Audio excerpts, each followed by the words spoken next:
اختلاف رکھنا کوئی غیر فطری بات، میرے تو پیسے بڑھ گئے، میں نے کہا ہاں پیسے تو بڑھ گئے، یہ اللہ کا فارمولہ ہے کہ مارتا ہوں تو میں پتھر کیوں مار رہا ہوں بھائی، ادھر حرم کی بھی کوئی قیمت نہیں، عرفات کی بھی کوئی، ایک وقت کے بعد پتہ بھی چل گیا کہ یہ گناہ کا کام ہے، پھر بھی تو انہوں نے تو کافروں کو بھی مات دے دی، وہ بیچارے اوپر ہی اوپر کہا یار یہ پتھر۔ بات شروع کرنے سے پہلے آپ حضرات سے سب سے اور بہنوں سے درخواست ہے کہ آپ کے جو موبائل فونز ہیں ان کی آواز اگر آپ لوگ بند کر دیں تو یہ ہے کہ بادب با نصیب بے ادب بے نصیب ہے، تھوڑی سی پھر یہ ہے کہ پھر تھوڑی سی بے ادبی بھی ہوتی ہے، اللہ کی بات ہو رہی ہو اور اس میں تو، اور یہ ہے کہ آپ تک مجھے بہت خوشی ہے کہ اللہ نے مجھے موقع دیا کہ میں آپ حضرات کے سامنے آ کے اپنی گزارشات رکھوں۔ الحمدللہ آپ سب لوگ نیک دیندار لوگ ہیں، ہماری زندگی تو کیچڑ والی زندگی تھی اور اللہ نے فضل کا معاملہ کیا کہ کسی نہ کسی درجے میں اس گندی زندگی سے نکال لیا۔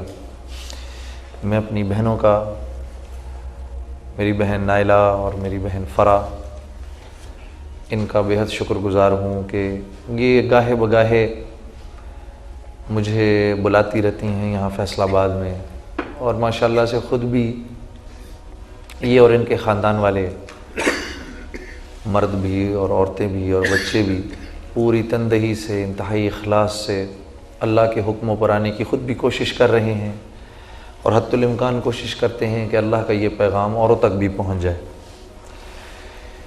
میرے عزیزو، کوئی نئی بات آپ کے سامنے میں نہیں رکھوں گا، وہی میرا آپ کا جو بھولا ہوا ایک سبق ہے، جو کہ جس سبق کو ہم تک آپ تک پہنچانے کے لیے اللہ جل شانہ نے اس دنیا میں تقریباً 1.25 لاکھ انبیاء علیہ الصلاۃ والسلام بھیجے، وہی سبق میں آپ کے سامنے دہراؤں گا۔ اللہ جل شانہ نے دنیا اور آخرت کی ساری کامیابیاں مجھ تک آپ تک پہنچ جائیں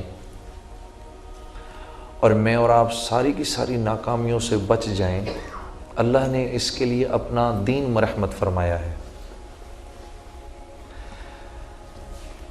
اور دین بمعنی کلی ایک معاشرے کا نام ہے جس میں مختلف طبقات کے لوگ، مختلف زبانوں کے لوگ، مختلف برادری کے لوگ مل جل کے رہتے ہیں۔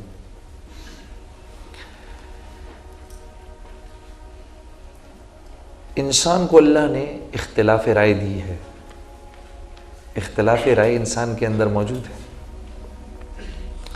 دو بھائی آپس میں اختلاف رکھتے ہیں، بلکہ بھائیوں کو تو چھوڑو، ایک انسان اپنی ذات میں بھی اختلاف رکھتا ہے، یہ والا گلاس خریدوں یا یہ والا گلاس خریدوں، اس چکر میں بڑی دیر پھنسا رہے گا۔ یہ نہیں ہوگا کہ آئے گا ایک دم دیکھا میں نے یہ لینا ہے اور لے کے نکلے گا، نہیں، اپنی ذات میں بھی اختلاف رکھتا ہے۔ تو اختلاف رکھنا کوئی غیر فطری بات نہیں ہے، لیکن دین اللہ نے دیا ہے کہ یہ مختلف لوگ جو مختلف قسم کی رائے رکھتے ہیں، یہ کیسے ایک ہو کر ایک معاشرے میں رہیں اور وہ معاشرہ جو ہے وہ سرسبز و شاداب بھی ہو۔ اس کے لیے اللہ نے اپنا دین دیا ہے۔ دین دراصل اللہ سے استفادے کا طریقہ ہے۔ دین اللہ جل شانہ نے زمین کو اور مال کو اور تجارت کو اور حکومت کو اور وزارت کو سامنے رکھ کے نہیں دیا، اپنی ذات کو سامنے رکھ کے دیا ہے، ٹھیک ہے، تاکہ غریب سے غریب جو ہے وہ بھی اللہ کے حکموں پر چل سکے، امیر بھی اللہ کے حکموں پر چل سکے، ہاں، مصروف آدمی یہ نہ کہہ سکے کہ جی میرے پاس وقت نہیں تھا، اللہ کے رسول سے صلی اللہ علیہ وسلم سے زیادہ کوئی مصروف نہیں ہو سکتا۔ امور خانہ داری میں پھنسا ہوا آدمی یہ نہ کہہ سکے کہ جی میں کیونکہ بیوی بچوں میں پھنسا ہوا تھا میں اس لیے نہیں کر سکا۔ آپ صلی اللہ علیہ وسلم کی تو 9 ازواج مطہرات تھیں، سب کو پورا پورا وقت دیتے تھے، ان کے تمام حقوق پورے کرتے تھے، وہاں پر ان کا ناک نقفے کا بندوبست کرتے تھے، سب کچھ کرتے تھے، اس کے باوجود دین کا کام کرتے تھے۔ حکومت والے کل یہ نہ کہہ سکے بھائی میں حکومت میں پھنسا ہوا تھا، میں اس لیے اللہ کے حکموں کو پورا نہیں کر سکا۔ اللہ کے رسول نے حکومت بھی کر کے دکھائی۔ فوجی یہ نہ کہہ سکے کہ بھائی میں اللہ کے حکموں پر نہیں چل سکتا تھا، اللہ کے رسول نے 19 غزوات کے اندر سپہ سالاری بھی کر کے دکھائی۔ تاجر یہ نہ کہہ سکے کہ بھائی میں نہیں کر سکتا تھا، اللہ کے رسول نے تجارت بھی کر کے دکھائی، اس میں اللہ کے حکموں کو پورا بھی کر کے دکھایا۔ پھر صحابہ کرام نے، جن میں کہ جو 10 عشرہ مبشرہ تھے ان میں 9 تو تاجر تھے، جی حضرت عبد الرحمن بن عوف تو تاجر الرحمن کہلایا کرتے تھے۔ حضرت عمر رضی اللہ تعالیٰ عنہ نے ان کو منع فرمایا تھا تم ادھار کبھی نہ دینا، جی ہم تو، وہ حضرت عبد الرحمن بن عوف اتنی دیر کا بھی ادھار نہیں دیتے۔ اگر کوئی کہتا تھا جی یہ میں لے کے جا رہا ہوں، گھر سے پیسے لے کر آ رہا ہوں، وہ کہتے تھے اس کو ادھر ہی چھوڑ کے جاؤ، پہلے پیسے لے کر آؤ پھر اس کو اٹھا کے لے کے جاؤ۔ تو زراعت والوں میں بھی ہیں۔ تو اللہ جل شانہ نے ہر شکل کے اندر اپنے حکموں پر عمل کرنا ہمارے لیے آسان رکھا ہے، اپنے حکموں پر۔ اچھا، اللہ کے حکم کو توڑ کے زندگی گزارنا۔ کل پرسوں میں اسٹوڈیو گیا ہوا تھا، کیونکہ میں نعتوں کی نئی البم ریکارڈ کر رہا ہوں۔ تو وہ جو میرا ریکارڈسٹ تھا اس نے مجھ سے جب میں جانے لگا کہا جنید بھائی آپ سے بڑی ضروری بات کرنی ہے۔ میں نے کہا ہاں بولو۔ کہتے ہیں میں یہ گانے بجانے کا کام چھوڑنا چاہتا ہوں۔ میں نے کہا الحمدللہ الحمدللہ۔ کیوں؟ کہا کہ بس مجھے لگتا ہے یہ کام ٹھیک نہیں۔ میں نے کہا الحمدللہ۔ تو میں نے کہا کہ یہ خیال تمہیں کیسے آیا؟ کہا جب آپ پچھلی دفعہ البم ریکارڈ کر رہے تھے آپ نے بڑی باتیں کی اس طرح کی، میں سوچتا بھی رہا ان کے بارے میں۔ تو کوئی معیار تو ہوگا جنید بھائی، جس معیار کی بنیاد پر آپ نے گانا بجانا چھوڑ دیا۔ میں نے کہا یار معیار تو تھا۔ کہنے لگا وہ کیا ہے؟ میں نے کہا بھئی اس وقت تیرے سامنے میں کوئی حدیث تجھے بتاؤں، قرآن سے کچھ تجھے ثابت کروں یا کرنے کی کوشش کروں تو وہ میں کر نہیں سکتا، کیونکہ میں تو کوئی عالم تو ہوں نہیں، یہ تو کوئی عالم ہی کرے گا۔ میں تو تیرے سامنے موٹی موٹی بات رکھتا ہوں کہ حرام کمانا دراصل مشکل ہے، حلال کمانا آسان ہے۔ کہا یہ کیسے؟ میں نے کہا تو یہ دیکھ اس دنیا میں ہیں یا اس تیرے کراچی شہر میں کتنے گٹار بجانے والے موجود ہیں؟ کہتا ہے جنید بھائی بہت تھوڑے۔ میں نے کہا کتنے ستار بجانے والے موجود ہیں؟ کہا جی بہت تھوڑے۔ میں نے کہا کتنا باجا بجانے والے ہیں؟ کہا جی بہت تھوڑے۔ میں نے کہا مجھے یہ بتاؤ کہ یہ باجا بجانا آسان ہے کیا؟ کہا نہیں بہت مشکل ہے۔ میں نے کہا یہ کیا گٹار بجانا آسان ہے؟ کہا نہیں بہت مشکل ہے۔ میں نے کہا تو دیکھ شیطان کیسا چکر دیتا ہے کہ وہ کام جو کہ مشکل ہے وہ سکھاتا ہے ہمیں، اور اس کے ذریعے اس مشکل کام کو کر کے ہم حرام کماتے ہیں۔ میں نے کہا جوا سیکھنا آسان کام نہیں ہے۔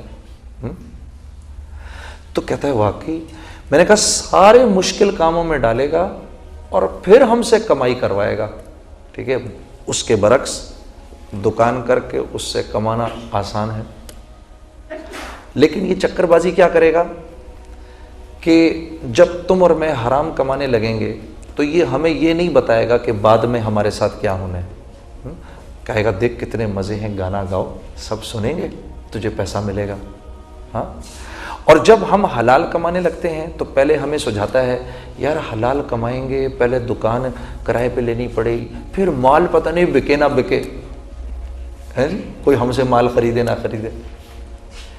حلال میں ہمیں آگے کی دکھاتا ہے، حرام میں ہمیں ابھی کی دکھاتا ہے، ٹھیک ہے؟ کہتا ہے یہ بات تو صحیح ہے بالکل۔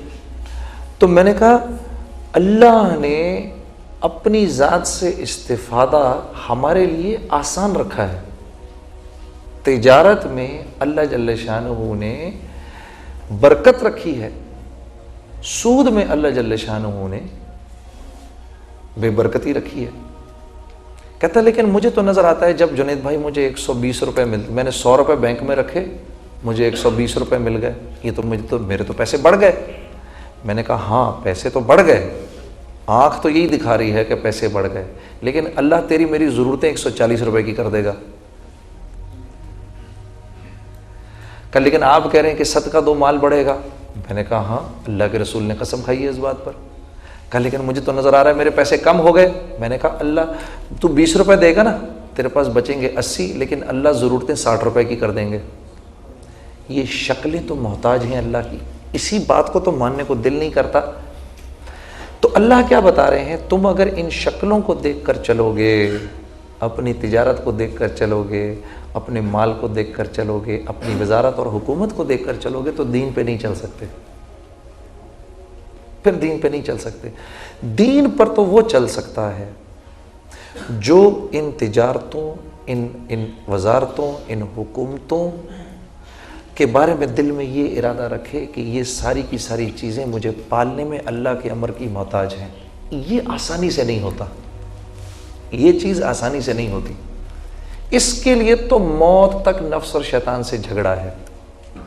لیکن جو اس کو کرتا ہوا نکل گیا وہ اپنی جوانی میں سرسبز و شاداب ہوگا، وہ اپنے بڑھاپے میں سرسبز و شاداب ہوگا، وہ اپنی تجارت میں لوگوں کے بدلنے کا ذریعہ بنے گا، وہ اپنی عمارت میں لوگوں کے بدلنے کا ذریعہ بنے گا۔ اب یہاں جتنے لوگ بیٹھے ہیں سب یہ کہہ رہے ہیں یار ہم ایک ایسے معاشرے میں رہنا چاہتے ہیں جو معاشرہ ایک سرسبز و شاداب معاشرہ ہو، اس میں سچ ہو، اس میں جھوٹ نہ ہو، اس میں لوگ ایک دوسرے کی عزت کریں، اس میں لوگ آپس میں محبت سے رہیں، اس میں حلال کمائی ہو، اس میں عورتیں پردے میں ہوں، اس میں فلاں فلاں فلاں فلاں۔ کون نہیں چاہتا؟ سب چاہتے ہیں جی، ہیں جی، سب چاہتے ہیں، بالکل سب چاہتے ہیں۔ استاد یہ چاہتے ہیں کہ طلباء ان کی عزت کریں، کون استاد یہ نہیں چاہتا؟ طلباء یہ چاہتے ہیں استاد ان کو صحیح سبق پڑھائیں، ان کی صحیح تربیت کریں، کون طالب علم یہ نہیں چاہتا؟ تو اللہ جل شانہ نے استاد کی مرضی کی ساری چیزوں کو طلباء کا دین بنا دیا، اور طلباء کی مرضی کی ساری چیزوں کو استاد کا دین بنا دیا۔ یہ دین ہے، اتنا آسان ہے۔ لیکن میرے عزیزو، وہ انسان معاشرے میں کوئی نہ کوئی چینج لا سکتا ہے جو خود اپنی زندگی کو چینج کرنے کے لیے تیار ہو۔ یہ اللہ کا فارمولہ ہے جو بات سمجھ میں نہیں آتی۔ کیونکہ یہ مشکل ہے۔ آدمی کی نظر اپنی ذات پر نہیں جاتی، وہ اوروں کو دیکھتا ہے۔ سوائے انبیاء علیہ الصلوۃ والسلام کے کوئی معصوم نہیں، ٹھیک ہے، سب غلطی کے پیکر ہیں۔ جب ہم ایسے اشارہ کرتے ہیں بھائی تو ٹھیک ہو جا، تو دراصل ہم یہ نہیں دیکھتے کہ یہ 3 انگلیاں میری طرف بھی اشارہ کر رہی ہیں۔ جنید اس کا ٹھیک ہونا اتنا ضروری نہیں جتنا تیرا ٹھیک ہونا ضروری ہے۔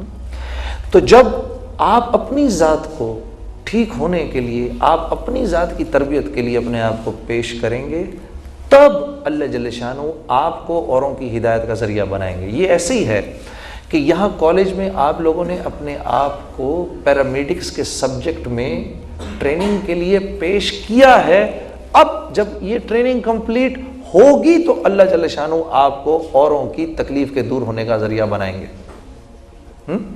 یا میں اگر باہر ہی کھڑا ہو جاؤں ڈاکٹر بنے بغیر، میں لوگوں سے کہوں ابھی میں تمہارے مرض کا علاج کرتا ہوں، تو میں کیا مرض کا علاج کر سکوں گا؟ نہیں کر سکوں گا۔ ہاں میڈیکل کالج میں، پیرامیڈکس کے کالج میں اپنے آپ کو ڈالوں گا، یہاں پر جو یہاں کی جو نالج ہے اس کو سیکھوں گا۔ جب سیکھ لوں گا کسی نہ کسی درجے میں مجھے چیز آ جائے گی، پھر اللہ مجھے استعمال کرے گا اپنے بندوں کی فلاح کے لیے۔ اللہ کا معاملہ یہ ہے۔ یہ بات ہمیں دنیا کے معاملے میں تو سمجھ آتی ہے، دین کے معاملے میں سمجھ نہیں آتی۔ ہم ہر ایک کو ٹھیک کرنے کے چکروں میں ہیں۔ یہاں ابھی کسی کو کھڑا کرو، وہ آپ کو بتائے گا مسلمان ایسے ہیں، مسلمان ایسے ہیں، مسلمان ایسے ہیں، مسلمان یہ بھی ہے، مسلمان یہ بھی ہے، مسلمان یہ بھی ہے، 50 اور گنوائے گا۔ تو یہ کس کو نظر نہیں آ رہا؟ اس سے تو مسئلہ نہیں حل ہوگا نا۔ مسئلہ تو یوں حل ہو کہ ہم یہ پتہ چلے ہمیں کہ اس کا حل کیا ہے۔ اس انبیاء علیہ الصلوۃ والسلام معاشرے کے مسائل کا حل لے کر آتے تھے. یہ میرا تمہارا کام ہے بحیثیت مسلمان.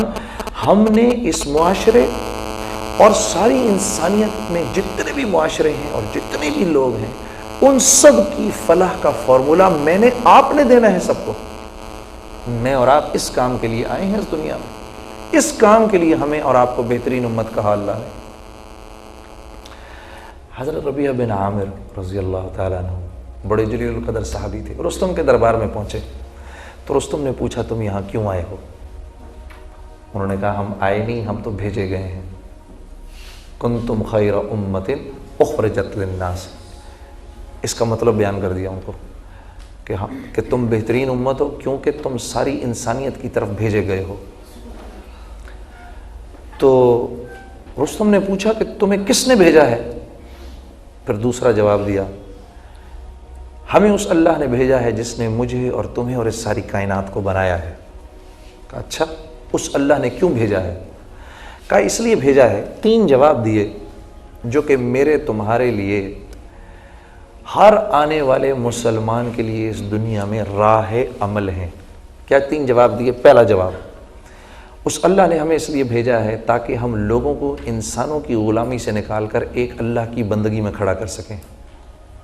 اللہ نے ہم کو اس لیے بھیجا ہے تاکہ ہم لوگوں کو دنیا کی مشکلات سے نکال کر اسلام کی وسعتوں میں داخل کر سکیں، تاکہ ہم لوگوں کو ظالموں کی بے اعتدالیوں سے نکال کر اسلام کے عدل میں کھڑا کر سکیں.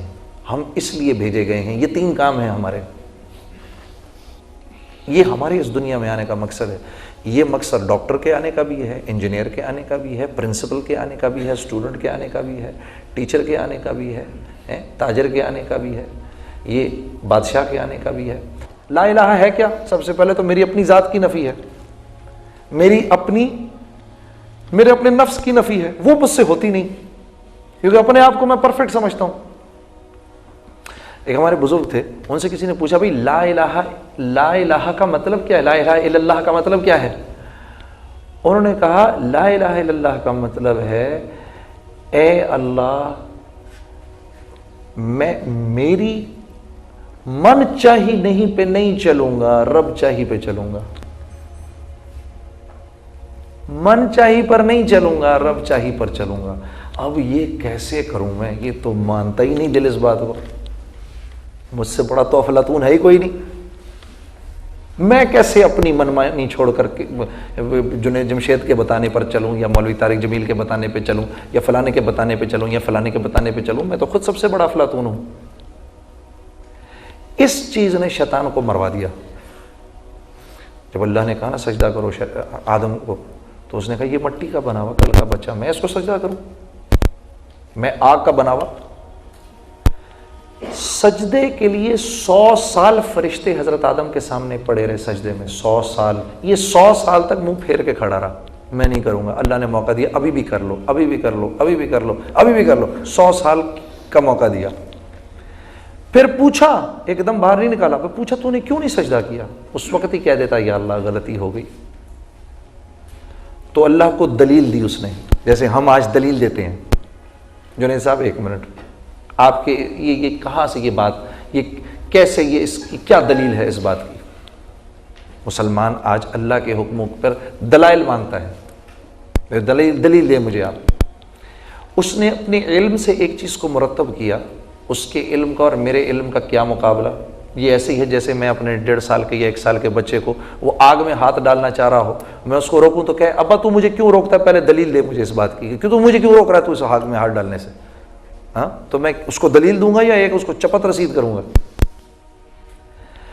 تو اس بچے کی اور میری عقل میں تو کچھ موازنہ ہو سکتا ہے، بندے اور رب کی علم میں اور عقل میں کیا موازنہ ہو سکتا ہے؟ اللہ نے جب عقل کو پیدا کیا تو اس کے 100 حصے کیے. ایک حصہ مجھے، آپ کو اور جتنے انبیاء آئے ہیں ان کو دیا، اور 99 حصے جناب رسول اللہ صلی اللہ علیہ وسلم کو دیے.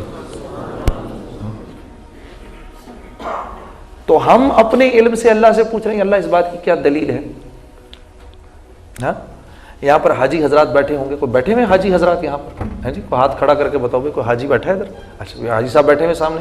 ہاں جی اگر واقعی اللہ کے ہر حکم کی کوئی دلیل چاہیے مجھے تو میں ان سے کہوں بھائی وہ جمرات میں جو میں پتھر جا کے مارتا ہوں تو میں پتھر کیوں مار رہا ہوں بھائی؟ ادھر وہ شیطان تو نہیں کھڑا ہوا وہاں پر؟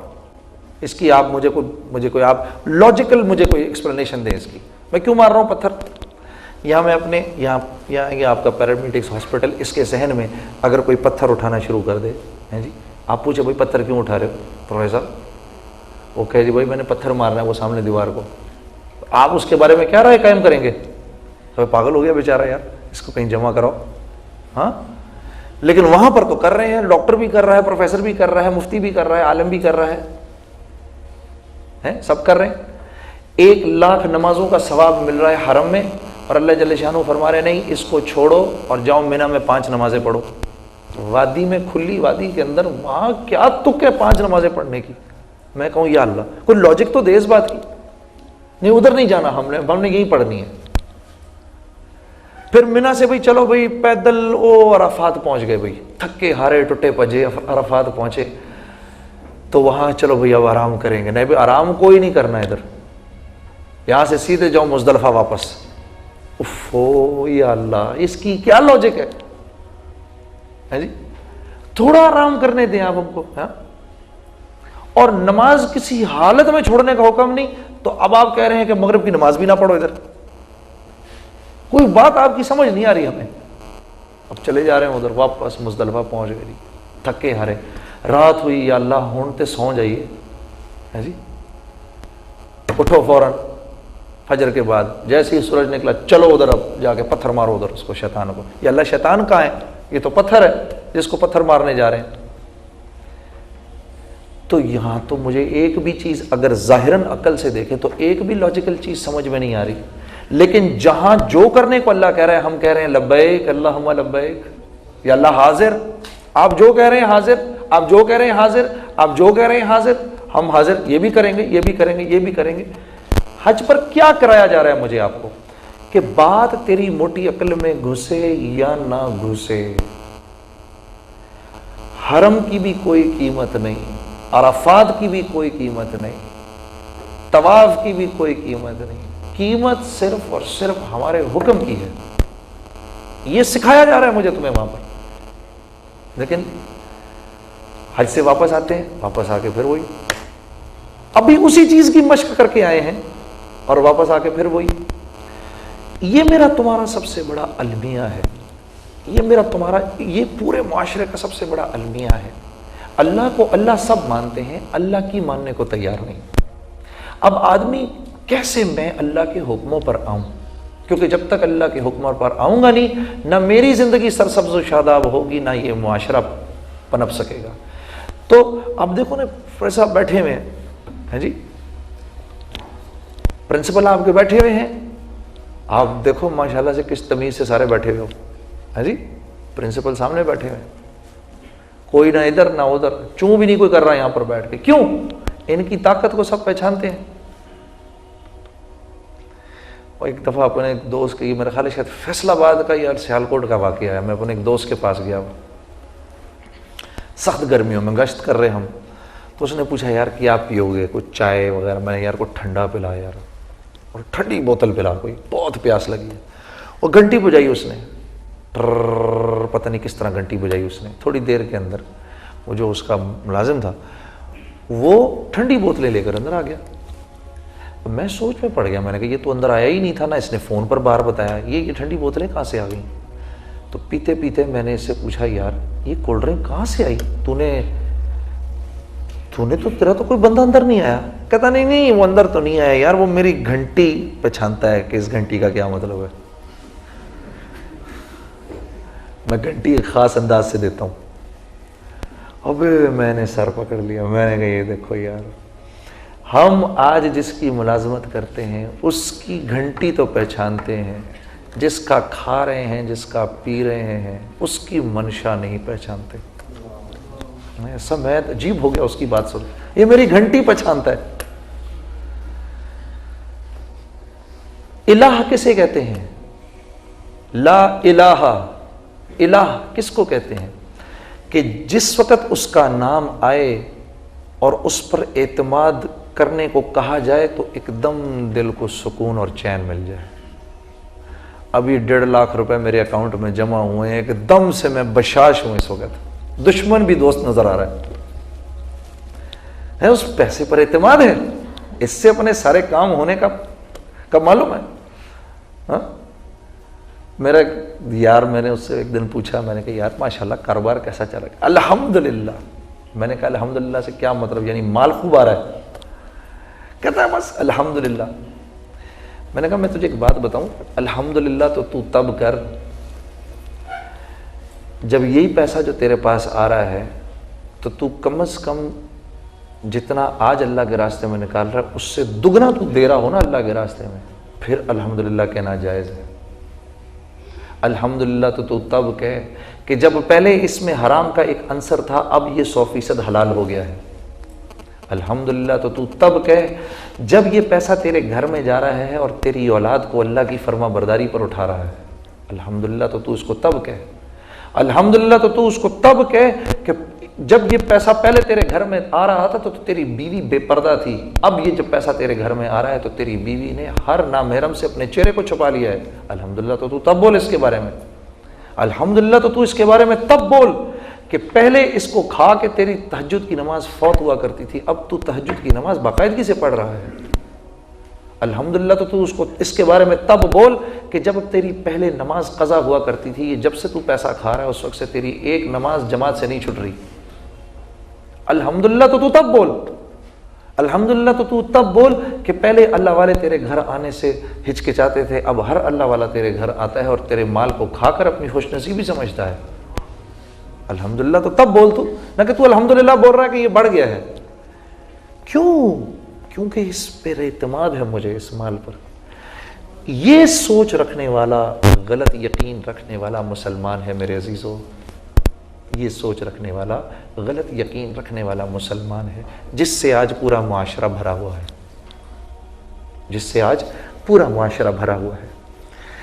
یہ مسلمان اللہ کے حکموں پر اتنا تو آ جائے گا جتنے میں اس کو اپنی یہ مختلف شکلیں بگڑتی ہوئی دکھائی نہیں دیں گی. جہاں ہلکی سی شکل بگڑتی ہوئی دکھائی دے گی رک جائے گا, بس میرا اتنا دین میرے لیے کافی ہے, میرا اتنا دین میرے لیے کافی ہے. اس مسلمان کی مثال اس تاجر کی سی ہے جو ایک فیکٹری میں اپنا پیسہ تو لگا دیا اس نے تھوڑا بہت, ہاں, لیکن آج اگر وہ اس فیکٹری میں سے اپنا پیسہ نکالنا چاہے تو نہیں نکال سکتا. آج اگر وہ اس میں سے اپنا نفع نکالنا چاہے تو اسی وقت نکال سکتا ہے جب وہ تیار ہو جس نے اس فیکٹری میں زیادہ پیسہ لگایا ہے. یہ مسلمان دنیا کے اندر تو اپنی شکلوں کے بگڑنے کو تیار نہیں, ہاں وہ اس پہ تیار ہے کہ آخرت میں حساب کتاب ہو جائے میرا. اللہ کو اور اس کے رسول کو یہ دین ایکسیپٹیبل نہیں ہے, یہ آدھا تیتر آدھا بٹیر ایکسیپٹیبل نہیں ہے.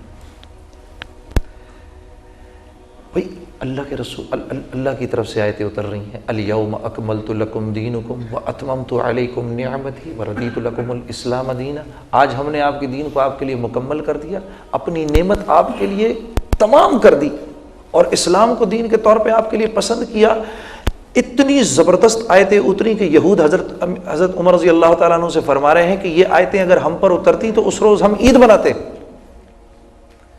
یہ آیتیں اتری, دین مکمل اور نعمت تمام ہو گئی, یعنی اب مزے ہی مزے تمہارے میرے سب کے, نعمت تمام ہو گئی.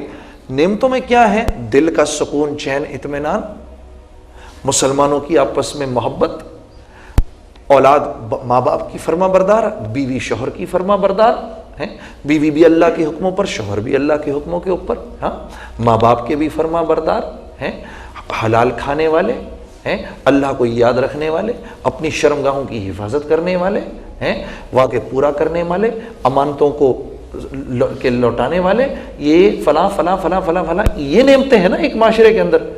اس کے باوجود مسلمان پریشان, یہ بات کچھ سمجھ نہیں آ رہی. یا تو وہ آیت اس میں کچھ مسئلہ ہے یا مجھ میں کچھ مسئلہ ہے. تو بھئی کس میں مسئلہ ہے؟ اس آیت میں مسئلہ ہے کیا؟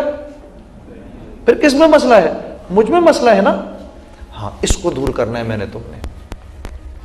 اب ہم صحیح لائن پر آ گئے، ہم نے دور کرنا ہے اس کو۔ اب یہ کیسے دور ہوگا؟ یہ ایسے دور ہوگا جب دل اللہ کی بزرگی اور بڑائی کی گواہی دے گا۔ اللہ کون ہے؟ سبح للہ ما فی السماوات والارض، دنیا اور آسمان کی ایک ایک چیز جس کی تعریف بیان کر رہی ہے وہ اللہ ہے۔ اللہ خود کہہ رہے ہیں میں وہ ہوں، کائنات کی ہر چیز میری تعریف بیان کر رہی ہے۔ یسبح للہ ما فی السماوات وما فی الارض الملک القدوس العزیز الحکیم، میں وہ اللہ ہوں، اللہ جل شانہ فرما رہے ہیں جو ایسی تعریف کا لائق ہے، جو کہ ملک ہے، بادشاہ ہے، وہ سارے بادشاہوں کا بادشاہ ہے۔ اے میرے نبی آپ فرما دیجئے قل اللہم مالک الملک تؤتی الملک من تشاء وتنزع الملک ممن تشاء وتعز من تشاء وتذل من تشاء بیدک الخیر تولج اللیل فی النہار وتولج النہار فی اللیل وتخرج الحی من المیت وتخرج المیت من الحی وترزق من تشاء بغیر حساب۔ انہیں بتائیں آپ میں وہ بادشاہ ہوں جو جس کو چاہے بادشاہت دے، جس سے چاہے بادشاہت لے لے۔ میں وہ بادشاہ نہیں ہوں کہ جس کے درباری اور جس کے نیچے رعایا جو ہے وہ اس کا کہنا نہ مانے تو اس بیچارے کا تختہ ہی الٹ جائے۔ ہاں جی، یہاں کے بادشاہ کو تو ہمارا کہنا ماننا بند کر دیں، اس کا تختہ الٹ جائے۔ اور اللہ کیسا بادشاہ ہے؟ اللہ کیسا بادشاہ ہے؟ میں جس کو چاہے بادشاہت دوں، جس سے چاہے بادشاہت لے لوں، عزت کے سارے خزانے میرے پاس، جس کو ذلیل کرنا چاہوں عزت کے نقشوں میں بھی ذلیل کر کے دکھا دوں۔ فرعون کو عزت کے نقشوں میں ذلیل کیا، قارون کو عزت کے نقشوں میں ذلیل کیا، زمین میں دھسا دیا، حامان کو عزت کے نقشوں میں ذلیل کیا۔ ہاں یہ تو سب نقشے ہیں، ہے تو سب کچھ اللہ کے ہاتھ میں ہے۔ میں وہ بادشاہ ہوں، میں وہ بادشاہ ہوں جو دن کو رات میں بدل دے، رات کو دن میں بدل دے۔ میں وہ بادشاہ ہوں جو مردے سے زندہ کو زندہ پیدا کروں اور زندے سے مردہ کو پیدا کروں۔ میں جس کو چاہوں جو دے دوں، ترزق من تشاء بغیر حساب۔ میرا کوئی پوچھنے والا نہیں میں کیا کر رہا ہوں، کیا سیاہ کیا سفید۔ اللہ جل شانہ اپنی قدرت میں آزاد ہیں، اللہ کے سوا اپنے چلنے پھرنے سوچنے سمجھنے دیکھنے بولنے سمجھنے کھانے پینے میں کوئی آزاد نہیں ہے۔ وہ تو وہ بادشاہ ہے، ملک ہے، قدوس ہے، عزت والا ہے۔ ہاں جی، اس کی عزت تو اتنی عزت والا ہے کہ جس انسان کو ہم اللہ کی ذات سے منسوب کریں ہم تو اس کی بھی عزت کرنے لگتے ہیں۔ یہ بڑے اللہ والے ہیں جی، ہم تو اس کی بھی عزت کرتے ہیں۔ تو جس سے جب نسبت جڑ جانے پر اتنی عزت ملے تو وہ جس سے نسبت جڑی ہے وہ کتنی عزت والا ہوگا۔ ہاں، عزیز ہے، طاقتور ہے، زمین آسمان پھل فروٹ سبزیاں سب اس کی بنائی ہوئی ہیں۔ وہ ہر ایک کو زندگی دیتا ہے، وہ ہر ایک کو زندہ رکھتا ہے، کھلاتا ہے پلاتا ہے، پھر موت دیتا ہے۔ اس کی مرضی کے بغیر کوئی وجود نہیں، اس کی مرضی کے بغیر کوئی چیز ہو نہیں سکتی۔ پانی پیاس بجھانے میں اس کے امر کا محتاج ہے، آگ جلانے میں اس کے امر کی محتاج ہے، زمین فصلیں اگانے میں اس کے امر کی محتاج ہے۔ زمین کے نیچے کیا ہو رہا ہے وہ جانتا ہے، اگ رہا ہے وہ کیا اگ رہا ہے وہ جانتا ہے، زمین سے اوپر آسمانوں پر کیا جا رہا ہے وہ جانتا ہے، اوپر سے نیچے کیا آ رہا ہے وہ جانتا ہے۔ آنکھوں کے خزانے اس کے پاس، زبانوں کے خزانے اس کے پاس، کانوں کے خزانے اس کے پاس۔ ہر چیز کا مالک ہے، ہر چیز کو ترتیب دینے والا ہے، ہر چیز کو پیدا کرنے والا ہے۔ ہر چیز اس کے علم کے احاطے کے اندر ہے، ہر چیز پر وہ قدرت رکھتا ہے، وہ اللہ ہے۔ ہم اور آپ آج اس کے حکموں پر اس لیے نہیں کیونکہ اس کو اللہ جاننے کے باوجود اس کی ذات کا تاثر دل میں نہیں رکھے ہوئے۔ ہم گایا کرتے تھے، خوب گاتے تھے، خوب گاتے تھے، خوب گاتے تھے، پتہ بھی تھا، ایک وقت کے بعد پتہ بھی چل گیا کہ یہ گناہ کا کام ہے، پھر بھی کرتے تھے۔ کیوں؟ اندر سے بنے ہوئے نہیں تھے، جانتے سب کچھ تھے۔ آج لوگ جانتے سب کچھ ہیں، یہ نہیں کہ ان کو پتہ نہیں، سب کو پتہ ہے نماز قضا کرنا کتنا بڑا گناہ ہے، سب جانتے ہیں۔ سب جانتے ہیں جھوٹ بولنا کتنا بڑا گناہ ہے، سب جانتے ہیں حرام کھانا کتنا بڑا گناہ ہے، سب جانتے ہیں سود کھانا کتنا بڑا گناہ ہے۔ کون سا مسلمان ہے جو نہیں جانتا؟ سب جانتے ہیں۔ عمل اس لیے نہیں ہوتا کیونکہ پہلی جماعت سے لے کر 10ویں تک تو اللہ کا نام ہی نہیں سنا۔ جی دینیات کی کلاس یہ کوئی اسلام ہے جی؟ اس بیچارے کو تو خود کچھ نہیں پتا۔ وہ میں یونیورسٹی کے فائنل ایئر میں تھا، یہ واقعہ میں اکثر سنا بھی دیتا ہوں دوستوں، یونیورسٹی کے فائنل ایئر میں تھا میں، 3rd ایئر میں تھا, میرا ایک دوست فائنل ایئر میں تھا, یہ university of engineering technology Lahore UIT سے. تو جس وقت اس کا وہ اسلامیات کا آخری ایگزام تھا اور آنرز سے کلیئر کر رہا تھا, وہ آنرز سے وہ کلیئر کر رہا تھا اپنی انجینئرنگ. تو اس کا اسلامیات کا جب ایگزام آیا تو وہ میرے پاس آیا, مجھے آگے کہنے لگا, یار جنید یار یہ میرا اسلامیات کا ویوا تو دے دے. ابھی میں نے کہا میں کہاں سے دے دوں. اب وہ قد بھی اس کا میرے جتنا ہی تھا, چشمے وہ بھی لگاتا تھا, میں دونوں اسلام آباد سے تھے اور یار تھے ایک دوسرے. اسلامیات کا ویوا تو دے دے. میں نے کہا بھائی یار اگر پکڑا گیا تو میں نے اگلے سال خود بھی دینا ہے. اور ہمارے ٹیچر کا نام کیا تھا جی؟ محمد اسرائیل. ابے میں نے کہا تو موت سے پہلے مجھے ملک الموت کے ہاتھ میں دے رہا ہے بھائی. مولانا محمد اسرائیل. تو میں نے اس سے, وہ میرے پیچھے پڑ گیا, یار وہ جو بندہ آ رہا ہے اس سے سورہ زلزال پوچھ رہا ہے, اذا زلزلت الارض زلزالہا, تجھے یقیناً آتی ہے.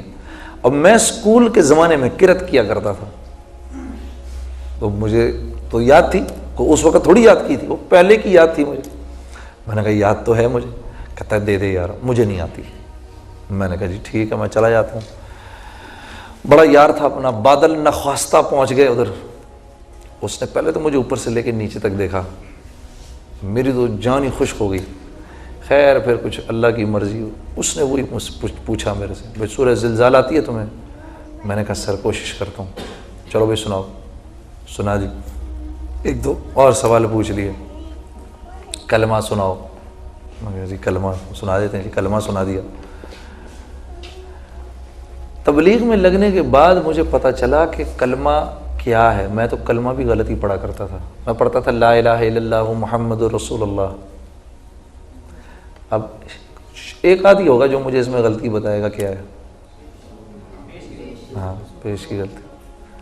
تو مجھے کچھ عرصے بعد پتہ چلا جی لا الہ الا اللہ محمد رسول اللہ. تو اب یہ پیش کی غلطی کچھ سال پہلے نکلی ہے میری. تو خیر انہوں نے کلیئر کر دیا. اب یہ جو میرا دوست تھا اس کو میں نے آ کے بتایا بھائی مبارک ہو تیرا کلیئر ہو گیا. اس نے کہا چل تجھے کھانے پہ لے جاتے ہیں, یہ وہ فلانا کر کرا کے. یونیورسٹی کے دور میں یہ بہت چیز ہوتی تھی, وہ کینٹین کا کھانا کھا کے. تو آنرز سے کلیئر ہوا یہ میرا دوست جو تھا. میساچیوسیٹس انسٹیٹیوٹ آف ٹیکنالوجی ہمارے انجینئرز کے لیے از دا فائنل ورڈ. مجھے پتہ نہیں آپ لوگوں کے لیے دنیا کی ٹاپ کی یونیورسٹی کیا ہے. MIT is the final word for every engineer. دنیا میں اس سے بڑی کوئی ٹاپ کی انسٹیٹیوٹ نہیں.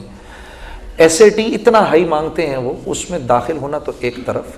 میرے اس دوست کو اسکالرشپ ملی تو کتنا ذہین ہوگا یہ. اسکالرشپ دی MIT نے کہ تم آ جاؤ ادھر. جب 2 سال کر کے اس نے MS کر لی, اس کے بعد اس نے وہاں پر پڑھانا شروع کیا. 3 سال اس نے MIT میں پڑھایا. جب یہ پڑھا چکا, پڑھانے کے بعد اس کو گورنمنٹ آف یونائٹڈ اسٹیٹس نے, اسٹیٹ ڈپارٹمنٹ نے بلایا اور میرے خیال ہے کوئی ایک ایڈوائزری پوسٹ دی اس کو, میرے اس دوست کو, ہاں, جس کو سورہ زلزال بھی نہیں آتی تھی. جس کو سورہ زلزال نہیں آتی تھی اس کو غسل کے فرائض کیا پتہ ہوں گے, وضو کے فرائض کیا پتہ ہوں گے اس کو. ٹھیک ہے. اب میری آپ کی نظر میں یہ ایک پڑھا لکھا آدمی ہے. میری آپ کی نظر میں یہ ایک پڑھا لکھا آدمی ہے جس کو, جو کہ دنیا میں اتنے ہائی لیول پر پہنچ چکا ہے دنیا کے معاملے میں. اب تو دنیا اس کے قدموں میں ہے. ہاں جی. جو میں بات کہنا چاہ رہا ہوں وہ یہ, اللہ سے آری ہے, اللہ کی ذات کے تاثر سے آری ہے, محمد رسول اللہ صلی اللہ علیہ وسلم کے طریقوں سے اور سنتوں سے آری ہے. اب مجھے بتاؤ کیا یہ شخص کامیاب ہے؟ کیوں نہیں بھائی. 10, 15, 20 ہزار ڈالر مہینے کے لے رہا ہے یار. عجیب بات کر رہے ہیں آپ لوگ. تو پھر اور کیا کامیابی ہے بھائی. آج ہمارے بھی کامیابی کے سٹینڈرڈ وہی ہو چکے ہیں جو غیروں کے ہیں. میرا ایک دوست کہتا ہے یار ابابیل کے جھنڈ نہیں آئے ہمیں بچانے کے لیے، یہ ابابیل کے جھنڈ کدھر ہیں؟ وہ سعید انور کے سامنے اس نے یہ بات کر دی. وہ سعید انور اللہ کا بندہ، اس نے کہا یار ابابیل کے جھنڈ آئے تھے، یہ نہیں کہ وہ آئے نہیں. مسلمانوں کی اور جب کافروں کی جنگ ہوئی وہ آئے، وہ آ کے انہوں نے اوپر سے دیکھا، وہ پہچانے نہیں سکے کہ مسلمان کون سے ہیں کافر کون سے ہیں. وہ بیچارے اوپر ہی اوپر منڈلا کے انہوں نے کہا چلو ایسے کرتے ہیں ان کی شادیاں چل کے دیکھتے ہیں، ادھر پتہ چل جائے گا. تو پتہ چلا کہ وہ جو شادیاں دیکھنے کے مسلمانوں کی، تو وہاں پر تو مہورت طے ہو رہی تھی. ہے جی، وہاں پر تو ہندو بھی شرما رہے تھے ان کی شادیاں دیکھ کر. ہے جی، وہاں پر تو لڑکیاں ماشاءاللہ سے ڈانس تیار کر رہی تھیں ہندوستانی گانوں کے اوپر کہ کیسے ناچیں گی وہ سب کے سامنے. وہ بیچارے ادھر بھی کنفیوز ہو گئے. ہے جی، ابابیلیں ساری. پھر انہوں نے کہا چلو ان کی چل کے تجارت دیکھتے ہیں. تو جو ان کے بازاروں میں گئے تو پتہ چلا کہ یار وہاں بھی کنفیوژن مچی ہوئی ہے. ادھر بھی بینک جو ہے اس وقت 9% جو ہے سود دے رہے ہیں، حالانکہ جاپان میں اور امریکہ میں 2-2, 2.5% جو ہے. یہ تو انہوں نے تو کافروں کو بھی مات دے دی. وہ بیچارے اوپر ہی اوپر کہا یار یہ پتھر یہیں پھینک دو کہیں. وہ ایک آدھ وہ پتھر جو پھینکے تو وہ زیادہ مسلمانوں پر ہی گرے وہ پتھر. یہ سعید انور کہتا ہوتا ہے کبھی کبھار. کیا کر رہے ہیں ہم، کیا کر رہے ہیں؟ دل کی آنکھ کو کھولو، اپنی زندگیوں کی قیمت لگاؤ اللہ کے سامنے. اگر اس راستے پر نہیں نکلو گے اللہ اپنی منشا کبھی نہیں کھولے گا. اوپر ہی اوپر پھر پھرا کے بس نیچے ہی نیچے ایسے ہی چلا کے گزر جائے گی زندگی، بے قیمت گزرے گی زندگی. میرے ایک دوست نے کہا بھائی آپ کیا بات کرتے ہیں جنید صاحب، صحابہ بھی تجارت کرتے تھے. یہ آپ کے بھی ذہن میں صحابہ بھی تو تجارت کرتے تھے؟ نہیں کرتے تھے، یقیناً کرتے تھے. کیوں نہیں کرتے تھے؟ حضرت عبداللہ بن مسعود نے تابعین کی ایک جماعت سے کہا کہ تم لوگ آج ہم سے زیادہ عبادت کرتے ہو، لیکن تم میں اور ہم میں فرق یہ تھا کہ صحابہ کے دلوں میں دنیا نہیں تھی، تمہارے دلوں میں دنیا ہے. اور یہ دنیا کیا ہے؟ یہ بڑا ایک ضروری سوال ہے. بھائی دنیا کیا چیز ہے؟ ہر وہ چیز جو تمہیں اور مجھے اللہ کے حکم پر آنے سے روکے وہ دنیا ہے. مثال کے طور پہ اب صحابہ بھی تجارت کرتے تھے. کیا تجارت کرتے تھے صحابہ؟ اپنی دکان میں بیٹھے ہیں، اللہ اکبر اللہ اکبر، آواز آئی، دکان بند کی، مسجد چلے گئے. کیوں؟ کیونکہ جانتے ہیں یہ دکان فائدہ پہنچانے میں 100% اللہ کے امر کی محتاج ہے. چلے گئے وہاں پر. اب وہاں بیٹھے ہیں، وہاں پتہ چلا کہ فلاں جگہ کے اوپر اللہ کے احکامات دھڑا دھڑ ٹوٹ رہے ہیں. کون لوگ ہیں جو اللہ کے راستے میں چلنے کے لیے تیار ہیں؟ تو ایک حکم آیا حلال روزی کمانے کا، اس کے بعد ایک بڑا حکم آیا نماز کا، نماز پہ چلے گئے. جب نماز پہ پہنچے تو وہاں پر بڑا حکم آیا ہجرت کے لیے، اس کے لیے بھی اپنے آپ کو پیش کر دیا. صحابہ تجارت کرتے تھے، یہ تجارت کرتے تھے، اس طرح تجارت کرتے تھے صحابہ. تو کیا تھا؟ کیا تھا؟ اللہ نے ان کی دنیا بھی ایسی بنائی، ایسی بنائی، ایسی بنائی. حضرت عبد الرحمن بن عوف، مولوی طارق جمیل صاحب سے میں سن رہا تھا، دنیا سے جب گئے تو 3 ارب 30 کروڑ سونے کی اشرفیاں چھوڑ کر گئے. یہ کاغذ کے پرچے نہیں. ہم نے اس صحابہ کو کیا سمجھ رکھا ہے؟ حضرت زبیر بن عوام 5 کروڑ سونے کی اشرفیاں چھوڑ کر گئے. حضرت طلحہ بن عبید اللہ، یہ میں آپ کو عشرہ مبشرہ کے قصے سنا رہا ہوں. حضرت طلحہ بن عبید اللہ وہ پہلے تاجر ہیں، عرب تاجر، مسلمان تاجر ہیں جن کے پانی کے جہاز چلنا شروع ہوئے. پہلا جہاز جب مدینہ پہنچتا تھا تو آخری جہاز اس وقت قسطنطنیہ کے ساحلوں سے چل رہا ہوتا تھا. اتنے بڑے تاجر تھے کیا؟ عشرہ مبشرہ، دنیا میں ہی اللہ جل شانہ کی طرف سے رسول اللہ صلی اللہ علیہ وسلم نے ان کو جنت کی بشارت دی تھی. یہ وہ تجارت تھی جو صحابہ کیا کرتے تھے. یہ وہ تجارت تھی. کیوں؟ دیکھو انبیاء علیہ الصلوۃ والسلام نے اس دنیا میں آ کر بڑے بڑے معجزات دکھائے ہیں جی. بیماروں کو شفا مل گئی، نابینا کو نظریں مل گئیں ہیں جی، مردہ کو زندہ کر دیا حضرت عیسیٰ علیہ السلام نے. لیکن یہ معجزات ضرور دکھائے، اس کے باوجود حضرت عیسیٰ علیہ السلام اس دنیا میں معجزات دکھانے نہیں آئے. ان کا موضوع ہدایت پھیلانا تھا. ان کا موضوع ہدایت پھیلانا تھا.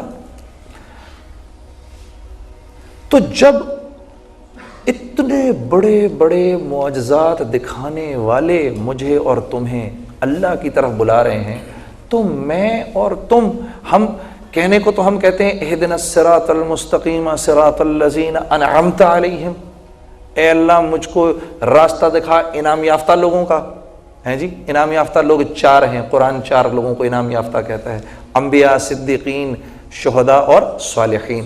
اب بتاؤ انبیاء علیہ السلام کیا کام کرتے تھے؟ لوگوں کو اللہ کی طرف بلاتے تھے۔ صدیقین کیا کام کرتے تھے؟ اسی دعوت کے بول پر صداقت کی مہر لگاتے تھے۔ شہداء کیا کام کرتے تھے؟ اسی دعوت کے بول کے لیے جانیں دیا کرتے تھے۔ صالحین کیا کام کرتے تھے؟ اسی دعوت کے بول کو دنیا کے ایک کونے سے لے کر دوسرے کونے تک لے کر جاتے تھے۔ تو مفسرین فرماتے ہیں تم یہ کام نہیں کرو گے، اگر تم یہ کام نہیں کرو گے تو پھر تم غیروں کی معاشرت کو اپناؤ گے، جس کے بارے میں اللہ جل شانہ فرما رہے ہیں کہ تم مجھ سے پناہ مانگو ان کے راستے سے جو کہ غیر المغضوب علیہم ولا الضالین ہو گئے۔ اگر اس کام کو نہیں کرو گے تو غیر المغضوب علیہم ولا الضالین بن جاؤ گے۔ یہ اتنا نازک معاملہ ہے۔ یہ تو میں جس زمانے میں گایا کرتا تھا، میں کوئی ایسی تھوڑی چھوڑ دیا گانے بجانے کو، مال میں اس سے کما رہا تھا، شہرت میں اس سے کما رہا تھا۔ میں نے تو 8 سال ہو گئے انجینئرنگ چھوڑے ہوئے، تو میں تو انجینئرنگ بھی بھول گیا تھا ساری۔ وہ تو مجھے احساس ہوا کہ میں کر کیا رہا ہوں میری زندگی۔ میں نے کہا آپ لوگوں کو ٹھیک کرنے کے لیے تھوڑی اپنی زندگی بدلی، میں تو اپنی جان بچانے کے لیے بدلی، میں نے اپنی جان بچانے کے لیے کہ میں کر کیا رہا ہوں یار، یہ میں کس کے طریقے پر زندگی گزار رہا ہوں؟ کس اللہ کے نبی نے اس طرح زندگی گزاری؟ ہاں، کس اللہ کے نبی نے؟ ایک کل میرے بھائی نے مجھے کہا جنید صاحب یہ جو آپ دعوت کا بول بولتے ہیں یہ بھی خیر کا کام ہے، اور جو ہم کر رہے ہیں یہ بھی خیر کا کام ہے، اور جو ہم ٹیلی ویژن پر کر رہے ہیں یہ بھی خیر کا کام ہے، اور جو میں اپنی طرف سے کر رہا ہوں یہ بھی خیر کا کام ہے۔ میں نے کہا میرے دوست بات یہ ہے کہ خیر کے کام تو سارے ہیں، اس میں کوئی شک نہیں، خیر کے کام تو سارے ہیں، لیکن اگر تو بھی اپنی مرضی کا خیر کا کام کرے اور یہ بھی اپنی مرضی کی خیر کا کام کرے اور وہ بھی اپنی مرضی کی خیر کا کام کرے گا تو پھر امت میں جوڑ کیسے پیدا ہوگا؟ امت میں جوڑ کیسے پیدا ہوگا؟ کیوں نہ ہم سب کے سب مل کے اس خیر کے کام کو کریں جس خیر کے کام کو رسول اللہ صلی اللہ علیہ وسلم نے کیا، ان سے پچھلے انبیاء نے کیا، صحابہ نے کیا، تابعین نے کیا، اور اس وقت سے لے کر آج تک جتنے اللہ والے ہیں وہ اس خیر کے کام کو کر رہے ہیں۔ دیکھو نفس جو ہے نا، نفس مطمئن کر دیتا ہے میں بھی تو خیر کا کام کر رہا ہوں، میں بھی تو خیر کا کام کر رہا ہوں۔ ایک ہی فارمولہ ہے میں آپ کو بتاؤں جس میں خیر کا کام ہو رہا ہے، ایک فارمولہ ہے، اور وہ یہ ہے کہ جب اپنا نفس ٹوٹنے لگے نا، جب اپنا نفس ٹوٹنے لگے، جب کسی خیر کے کام کے کرنے کو دل نہ چاہ رہا ہو، ہاں، تو یقین کر لو یہ میں کوئی ٹھیک کام کر رہا ہوں، یقین کرو اب میں کوئی ٹھیک کام کر رہا ہوں، اندر سے جس میں توڑ پھوڑ ہونا شروع ہو جائے، کیونکہ طبیعت کی تو اللہ کو عبادت بھی نہیں چاہیے، جس پر نفس آ رہا ہو نا وہ تو عبادت بھی اللہ کے یہاں مقبول نہیں ہے۔ صلح حدیبیہ میں صحابہ نے کہا ہم جانے دیں گے، صلح حدیبیہ جو ہوئی وہ صحابہ نے کہا ہم جانے دیں گے، ہم مانتے ہی نہیں کسی بات کو۔ آپ صلی اللہ علیہ وسلم نے فرمایا نہیں، حکم نہیں جان دینے کا، میں تو معاہدہ کروں گا۔ ہاں جی، سہیل بن عمر آ گئے، یہاں تک کہ جب حضرت علی نے محمد رسول اللہ لکھا تو انہوں نے محمد رسول اللہ تک مٹوا دیا۔ آپ کا آدمی ہمارے پاس آئے گا ہم نہیں چھوڑیں گے، ہمارا آدمی آپ کے پاس آئے گا آپ واپس کریں گے۔ اور یہ کیا شرط ہوئی؟ یہ کیا شرط ہوئی؟ اس سال آپ عمرہ بھی نہیں کریں گے، واپس جائیں گے، اور 10 سال تک کوئی جنگ نہیں ہوگی۔ صحابہ نے کہا یہ انصاری صحابہ تو غصے کے مارے برا حال ہو گیا ان کا، ہم کسی صورت، یہاں تک کہ حضرت عمر رضی اللہ تعالیٰ عنہ شک میں پڑ گئے پتہ نہیں یہ نبی بھی ہیں کہ نہیں۔ آپ صلی اللہ علیہ وسلم کے پاس آ گئے، آپ اللہ کے نبی نہیں؟ کہا میں بالکل اللہ کا نبی ہوں۔ تو پھر آپ نے ایسا کیوں کیا؟ کہا اس لیے کیونکہ میں اللہ کا نبی ہوں۔ سمجھ نہیں ان کو بات۔ حضرت ابو بکر کے پاس پہنچ گئے، یہ اللہ کے نبی نہیں ہے؟ کہا بالکل اللہ کے نبی ہیں۔ تو پھر انہوں نے یہ شرائط کیوں مانی ہے؟ کہا کیونکہ یہ اللہ کے نبی ہیں. ابھی بھی بات سمجھ میں نہیں آئی ہے جی. اب صحابہ, حضرت ام سلمہ نے کہا آپ ایسا کریں, آپ جائیں اور جا کے اپنے بال منڈوائیں, آپ کی دیکھا دیکھی یہ باقی بھی ویسے بال اپنے منڈوا لیں گے. تو آپ گئے, اپنے بال منڈوائے. بڑی دیر تک کوئی صحابی نہیں آیا, اتنے غصے میں بیٹھے ہوئے تھے. پھر 1 2 3 کرا کے آئے. اب آپ نے وہاں سے چلنا شروع کیا تو سب صحابہ خاموش, آپ سے کوئی بات نہیں کر رہا, آپ بھی کسی سے بات نہیں کر رہے, آپ بھی بات نہیں کر رہے. اب یہ آیتیں اترنا شروع ہوئیں, اِنَّا فَتَحْنَا لَكَ فَتْحًا مُبِينًا. اے میرے نبی آپ کو تو فتح مبین دے دی ہم نے. صحابہ چونک پڑے, یہ کیا باتیں ہو رہی ہیں, یہ تو بالکل مشاہدے کے خلاف بات ہو رہی ہے. آپ کو ہم نے فتح مبین دے دی. لَقَدْ رَضِيَ اللَّهُ عَنِ الْمُؤْمِنِينَ, اللہ راضی ہو گیا ان سے جنہوں نے آپ کے ہاتھ پر بیعت کر لی. ادھر صحابہ پریشان ہو گئے, یہ کیا باتیں اتر رہی ہیں, ہمیں تو نظر آ رہا ہے کہ ہمارا سب کچھ برباد ہو گیا, اور یہاں پر یہ تو اللہ کی طرف سے بشارتیں اتر رہی ہیں. اور سورہ احزاب, اور کہ اب یہ آپ واپس جا رہے ہیں نا, آج کے بعد کوئی لشکر کافروں کا آپ کی طرف پیش قدمی نہیں کرے گا, آپ ہی جائیں گے اٹیک کرنے کے لیے. تو فتح مبین کیسے ملی؟ تو علماء اس کی تفسیر بیان کرتے ہیں کہ جنگ تو گئی رک, اللہ جل شانہ خود بھی نہیں چاہتے تھے, اللہ کی منشا بھی نہیں تھی کہ جنگ ہو. اب شروع ہوا تبلیغ کا کام. اس تبلیغ کے کام کو اللہ جل شانہ فرما رہے ہیں کہ آپ کو فتح مبین دی میں نے, اب آپ جائیں بغیر ٹھٹکے خوف کھائے, جس قبیلے میں جانا ہے جائیں, جا کے میری دعوت دیں, آپ لوگوں کو بلائیں. اور 1400 تھے, صرف 1400 صحابہ صلح حدیبیہ کے وقت. اور جس وقت مکے پہ چڑھائی کی آپ صلی اللہ علیہ وسلم نے, قلیل عرصے میں 1.5 سال کے, پونے 2 سال کے 10,000 ہو گئے. 10,000 ہو گئے. یہ جب تک آنکھ کے مشاہدے کا میں انکار نہیں کروں گا, میں اللہ کے حکموں پر نہیں چل سکتا, چل ہی نہیں سکتا. آج تو گنگا بالکل الٹی بہ رہی ہے, ہوا بالکل دوسری طرف چل رہی ہے. اس کے لیے تبلیغ میں نکالتے ہیں. اب نکلو, وہاں جا کر آدمی آنکھ کے مشاہدے کا پہلی مرتبہ انکار کرتا ہے. میں نکلا اللہ کے راستے میں تو میں نے کہا پیسے سے نہیں ہوتا, اللہ کے حکم سے ہوتا ہے. میں نکلا اللہ کے راستے میں تو میں نے کہا گانے سے نہیں ہوتا, یہ گلا مجھے فائدہ پہنچانے میں اللہ کے امر کا محتاج ہے. ورنہ میں کیسے کر سکتا تھا, آپ مجھے بتائیں, وہ کہ کیسے کرتا میں, مجھے تو نظر آ رہا ہے مال کما رہا ہوں, پیسہ کما رہا ہوں, اسے میں کیسے چھوڑ سکتا تھا یہ سب چیزیں. میں اپنی ذات کو نمونے کے طور پہ نہیں پیش کر رہا, لیکن میں آپ کو ایک بات بتانے کی کوشش کر رہا ہوں, ایک بات سمجھانے کی کوشش کر رہا ہوں. تو اس وجہ سے میرے عزیزو, دیکھو اپنی زندگی کی قیمت لگاؤ, ایسے زندگی نہ گزارو. استاد بھی اور طلباء بھی, آپ سب کے سب اللہ کے راستے میں نکلنے کے ارادے کرو. ہاں, سب کے سب اللہ کے راستے میں نکلنے کے ارادے کرو. انشاءاللہ العزیز اللہ کے راستے میں نکلنے کے ارادے کرو گے, اللہ کے راستے میں نکلو گے, تمہاری اپنی زندگی بھی سرسبز و شاداب ہوگی, اور جو تمہارے کانٹیکٹ میں آئے گا اس کی زندگی بھی سرسبز و شاداب ہوگی.